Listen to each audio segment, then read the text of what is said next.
There are 3 ways to stabilize GoPro footage. The first way is the built-in stabilization on your GoPro. The second way is using a gimbal. And the third way is using Hypersmooth Pro, which was previously known as ReelSteady. So the 2 big questions are which methods or which combination of methods works best. And the second question is how much different will the finished product be using each method? That's what we're going to explore in today's video. Before we delve into the sample clips, let me give you a little bit of background here that's important to know.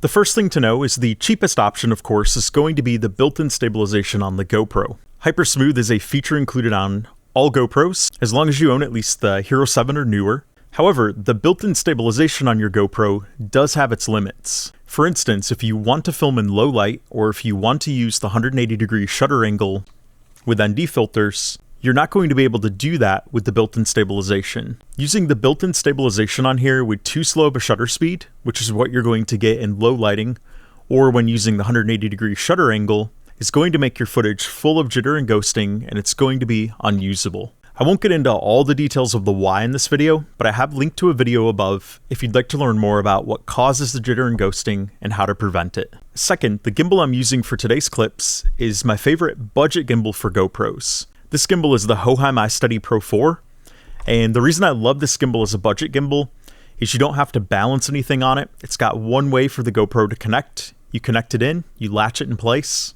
and you're good to go. Super simple.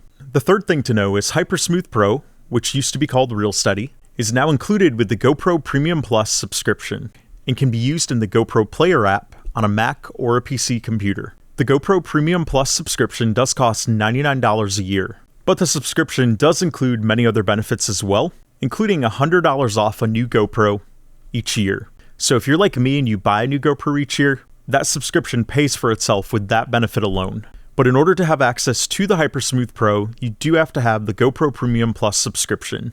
That feature is not available via any other means unless you have an existing license to ReelSteady from several years ago. So now that we've gotten that background out of the way, let's get into the footage and see which option is indeed better. So I filmed several different series of clips today with different settings so you can see all the comparisons and see for yourself which is better. I'm going to show you several of these individually as well as side by side. For each of these series of clips, I filmed these using 4 different setting combinations. Configuration 1 is handheld with the GoPro, Hypersmooth On, and the shutter speed set to auto. Configuration 2 is handheld with Hypersmooth Off, the shutter speed set to 1/48, and an ND filter attached in order to get a balanced exposure. For these clips, I then apply Hypersmooth Pro stabilization afterwards. And the reason I use the slower shutter speed and the ND filter is because I wanted to show you the most extreme of situations for this GoPro. In other words, I wanted to show you the toughest combinations for a GoPro to handle stabilizing, whether it be on the camera or in post. And a slower shutter speed is the toughest combination. And it's also what you're going to experience if you're in lower light or doing the 180-degree shutter angle. Configuration number 3 is the GoPro mounted on the gimbal with Hypersmooth Off, the shutter speed set to 1/48, and an ND filter attached. In configuration 4 is the GoPro mounted on the gimbal with Hypersmooth Off, a shutter speed of 1/48, and then Hypersmooth Pro stabilization applied in post. So let's roll through all these comparisons so you can see them individually and then side by side. And I will provide text on the screen so you know exactly what you're seeing with each of these clips.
So now that we've watched all those clips, there's a bit to unpack here. The first big observation from these clips is the clips that were filmed with the GoPro with Hypersmooth On. They're of course great with the stabilization, there's no problems there, except for the fact that they do look a little bit overly sharp. And that's due to me having the shutter speed set to auto. Due to how bright it was today, having the shutter speed set to auto resulted in a shutter speed of approximately 1/2000, except for the times when I was in the shade, where the shutter speed was more like 1/400. That is a really fast shutter speed, and when the shutter speed is that fast, the motion does not feel smooth, it feels very choppy and kind of jarring. So that right there presents one of the disadvantages from using just the default shutter speed on here, especially if you're in bright lighting. Of course, the second key observation is the clips that I filmed next with Hypersmooth Off are not stabilized at all, and they're very shaky. It's not the kind of footage you would want, and it wouldn't be usable. So when I went and applied Hypersmooth Pro Stabilization in the GoPro Player app to those unstabilized clips, the stabilization worked great, but the footage had an insane amount of ghosting and jitter in it. And even though I had Hypersmooth Off when I filmed the footage, the reason that footage had ghosting and jitter is because the shutter speed was at 1/48. Anytime the shutter speed is at 1/200 or below,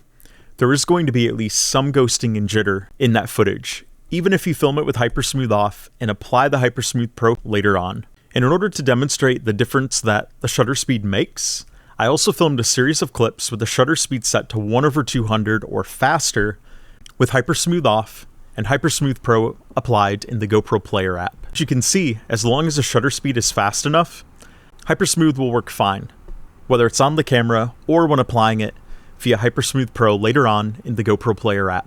The shutter speed is what makes the difference with Hypersmooth or Hypersmooth Pro. So the third and ultimate takeaway here is the very best footage possible with your GoPro is going to be with three elements combined.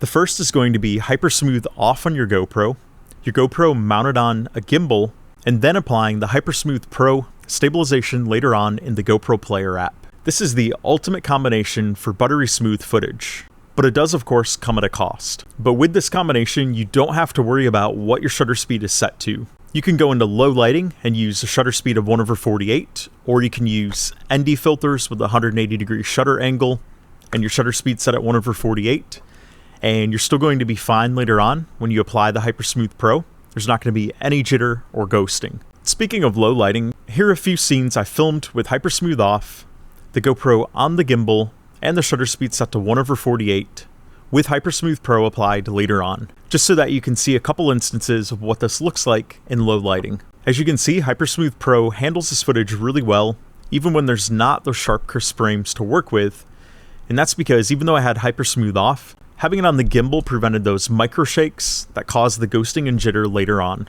Of course, if you don't care about your GoPro footage having sharp frames, and you're not going to use it in low lighting, and you're not going to use the 180-degree shutter angle, then just use your GoPro as is with Hypersmooth On, and you don't have to worry about anything else. And if there are times where you don't want to use a gimbal, and you don't want to use Hypersmooth Pro, but you want to prevent any risk of ghosting and jitter, then you can use the ND filters, and you can set your shutter speed to a manual shutter speed of 1/200 or faster. So typically that's going to be like 1/240 if you're using 30 frames per second, or 1/384 if you're using 24 frames per second. And with those settings, you can keep Hypersmooth on. Those settings won't get you the 180-degree shutter angle, but they will give you footage that has at least more motion blur than a shutter speed of 1/2000 would get you. So your footage is going to flow and have a little bit smoother look to it than you would otherwise have with the auto shutter speed in bright lighting. But do remember, that's not going to give you good footage if you're in low lighting, and it's not going to allow you to use the 180-degree shutter angle. But ND filters do cost less than Hypersmooth Pro or the gimbal. So you've got a lot of options here. Which one is your favorite to use? Let me know in the comments below. Speaking of Hypersmooth Pro, if you'd like to learn more about using Hypersmooth Pro in the GoPro Player app, check out my video right here.